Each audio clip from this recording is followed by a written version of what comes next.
How's it going? It's Rob here. And I'm on the beach of Tamarindo. So we're filming, well, I'm filming the NoBsTeeVee show. Rain, shine, cold, sun. The show goes on. So anyways, James is up in the cold, wintry wonderland. I invited him down here and he said, nah, I'd rather go fishing. Go figure. Anyways, onwards. I made a few notes. And, you know, it's sunset right now. It's just an amazing time of day. This beach is pretty long and everybody comes out at sunset. It's my favorite time of day. And it's low tide. It's always nice when it's low tide because you get miles and miles of sand and people walking along enjoying the sunset. It's amazing. So, and people are probably wondering why I'm laying on the sand talking to a camera by myself.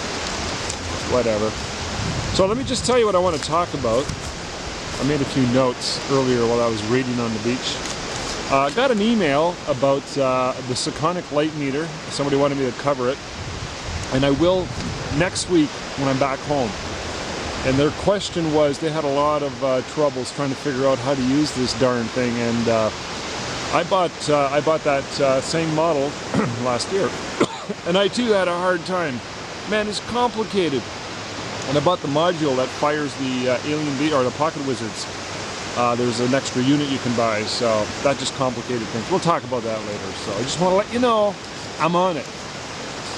All right, I want to talk about vacation time and creativity and how essential it is to your creative process in life and in your creative pursuits as a photographer. I think this is really important. You know, I seriously believe that you know, Sunday for many reasons was created as the day of rest. And rest is a big part of creativity. And I think we all need to get away from work. We all need to get away from cell phones. We all need to get away from our routine in order to recharge, but and also to let the creative impulses fill in our life. And you will not get a better set of circumstances than when you're on holidays, especially somewhere exotic. If you can go to a foreign country and just relax. Relaxation is the key. Now it's hard for me to relax. I really have a hard time. I'm always going, I'm always reading, I'm getting ideas, but that's what happens. You see, when you're in a state of relaxation, you get ideas. It's almost like you're letting your guard down. You're letting your creative energy take over. This happens a lot to me when I'm on holidays. Now, you don't have to go somewhere exotic if you can't do it right now. You can take little holidays anyway. I mean, you could make one day a week the day where you turn everything off. No laptop, no nothing, zero. That's the key. You got to turn everything off and do something completely different. Okay? You're plugged into Facebook all day long, 7 days a week. Your cell phone, you're obsessed, yada yada yada. You got to break away from the routine. This is important. You can also, I think there's a crab crawling up my bathing suit. You can also meditate or just take little breaks, or you can do things like, you know, like really when you think about it, if you're having a shower, you ever notice how many ideas you get while you're having a shower or when you're, you know, in the bathroom? That's because it's a little mini holiday. You're clearing your mind. You're just in total relaxation. You ever notice that? Same idea. So, you know, it's important. It's important to get away. So I've been able to do that more and more in my life, and we spend a lot of time in Costa Rica now. This is our second trip here this winter, and we're coming back. We're coming back next month for a week, and don't be surprised if we come back more and more and more. So just absolutely love it down here. Love the people. Love everything about it. So, but it's important. I just want to stress that out. Take some time out, and if you can't get away, find a way within your own life just to relax. Now, I want to talk about something else, more in a technical, sort of a photographic nature, and that is to do with, you know, I say all this, I say get away from everything, but you know what, when I travel, I still shoot a lot, but I shoot for pure pleasure. All right, I think that that's valid. I think that that's an absolutely valid strategy. It doesn't drive my wife too nuts. I used to do it at a grander scale. I used to bring a much bigger camera bag. I used to bring my big professional camera, Now I just bring a Canon, now I have a G12, and I have an underwater housing when I go scuba diving or snorkeling, but I bring it with me everywhere, and I'm always looking for opportunities to take pictures. So I end up, at the end of every holiday, with a wonderful series of images. You know, they remind me of back in the college days when I was in college for, what, 45 minutes. But anyways, that whole time of my life, you know, and you're young and you're idealistic, and you're just shooting for the pure art and fun and pleasure. So that's another bonus when you're getting away and you're on vacations. I still like to shoot. It inspires my photographic creative energies. By the way, you can do this at home. I used to on Sundays, before I got married, I used to really like just on a Sunday afternoon, getting a cup of coffee, cup of tea, plugging in a good CD, you know, like some U2, Joshua Tree. Sometimes I'd bring my camera, sometimes I wouldn't. I would just drive into the country and no real plans, you know. I think it's all valid. It's all the same creative energy when you apply it to photography. Plus, when you're shooting on holidays, it gives you the opportunity to really hone your skills a little more. So, all right, what else do we got? I call that soul food, by the way. We're talking about soul food. I wonder how James is doing. Yeah, whatever. A couple more things I want to talk about, then I'm going to close off. All right. I got this concept brewing in my head. It's called W5H. W5 means who, what, where, when, why, how. Who, what, where, when, why, how. Who? We're talking about big life visions here, big life goals. You've got to take these steps. Who? Well, obviously it's you. Only you. Nobody else can decide where you want to go in life. What? Well, what is it you want to do? Think about it. You know, again, don't look outside yourself. Decide for yourself. That's a big responsibility. You got to sit down and, if you could develop a skill set where you can actually think about what it is you want to do. Most people can't even do that. They just kind of give up. They let society and external forces do the thinking for them. So who, what, where? Well, obviously, you got to make that decision. You know, where do you want to let these dreams come to fruition? So if you're in a different area and you're in the wrong city or town, you know, there's maps, there's roads that lead out of town. So who, what, where, when? You got to decide when. We're talking about goals here, you know. Really, that's what we're talking about. When? So you got to put a timeline. That's, you know, anybody who knows me knows that I'm really big on 1-year goals and 5-year goals. Big, big, big, big, big, huge. Every time I sit down and if I write out a goal, I've taken these steps. Who, what, where, when. Put a timeline on it and watch the magic happen. And how? Of course, how is the plan. Who, what, no, sorry, I skipped one. Who, what, where, when, why. Why is the last one. I think why is the most important one. It's the last of the W's. Why is so important that without it, that you can't really do anything meaningful. You have to have a big enough why. If you do, everything else will seemingly fall into place. You know, if you just do it because you're trying to impress, and if you're at the ego level, you just become a big fat cat.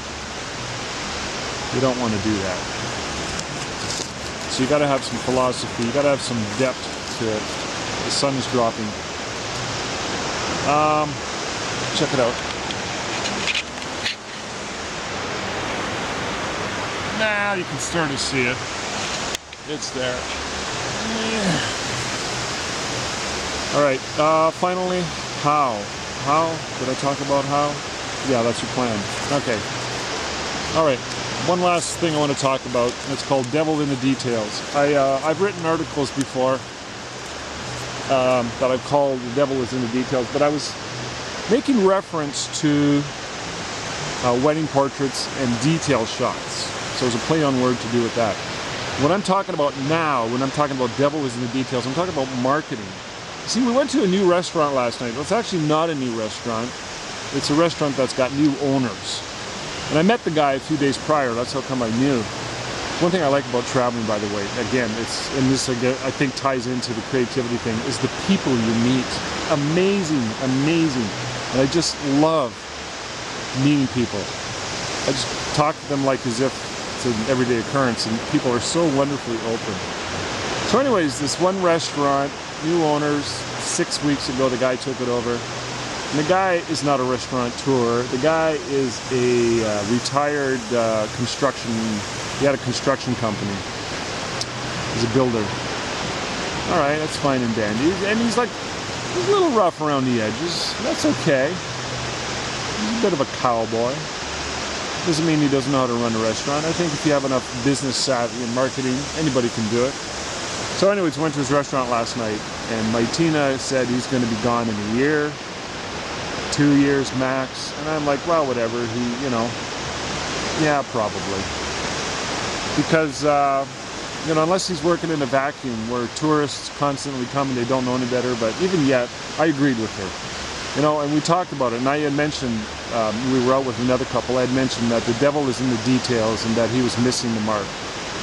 And what I'm talking about is the way the business was run. The food was good. The potatoes were cold, but the main course was good.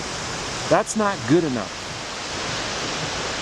You can have great photographic images. That's not enough. Okay? It's the devil is in the details, is in the marketing. And I was talking about, when I had gone to this guy's restaurant a few days before to meet him, some things bothered me. I noticed 3 empty beer bottles. It's on the beach, by the way. It's a beach restaurant. So I noticed, and there's hedges and trees and palm trees going into the restaurant. I noticed 3 empty beer bottles on the doorway going in. Maybe they were there from the night before. Not good. Not good. I noticed there was dust on the tables. Not good. The service we had was very confusing. It took like an hour to get the food. It was chaotic. Not good. Not good at all. All these things can be pre-managed, preemptively managed as far as if you expect it to be a little longer than normal, there's things you can do in a marketing sense that will help. You can actually turn something like that into an advantage. But this guy was clueless. Anyways, the night was carrying on. There was no salt and pepper on the tables. It was typically salsa sauce, which they serve locally. Nothing. It was very, very, my wife was livid, let's put it that way. So, the details, the training of the staff, all the little things. The bathroom wasn't, you gotta have a clean bathroom when you're running a restaurant. It's essential. And I was talking, and I looked around, and half the crowd was men, half the crowd was women. And I was telling the friends that we were with, I said, and my wife, I said, Tina's got a point. Because if most of these people here are not happy, the women are going to do the most of the talking. Have you noticed that? Which restaurant have you been to? So the next day, and my wife included, anybody she meets, she is not going to give this place a glowing review. She was so livid. She said, I'm going to email the owner. So that's an important component, and that's why she thinks they're going to go downhill. So anyways, I've talked enough about that. So you got to pay attention to the details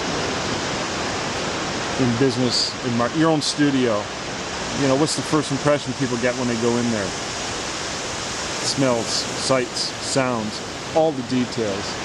And finally, I noticed towards 11 o'clock at night, I noticed the owner was drinking shooters. Oh, I said a famous quote from the line Scarface, never get high on your own supply. And that's exactly what the guy was doing. It's just not good. You're the owner of a restaurant. You should be on top of everything.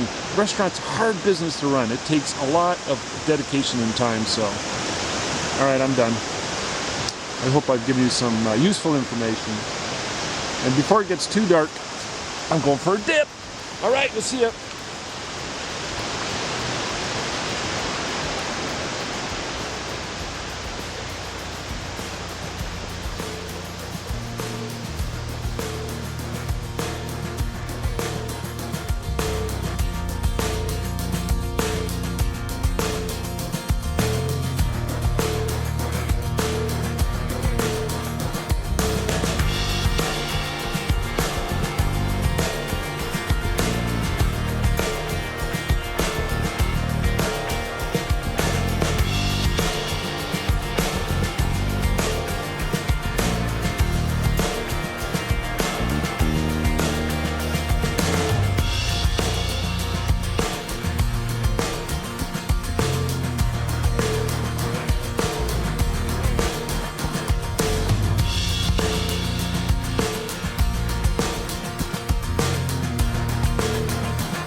I forgot to mention one more thing.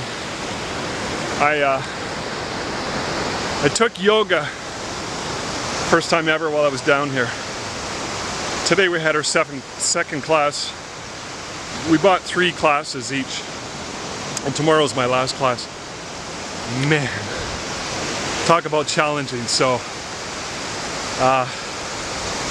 it's just cool to try new things. That's my point.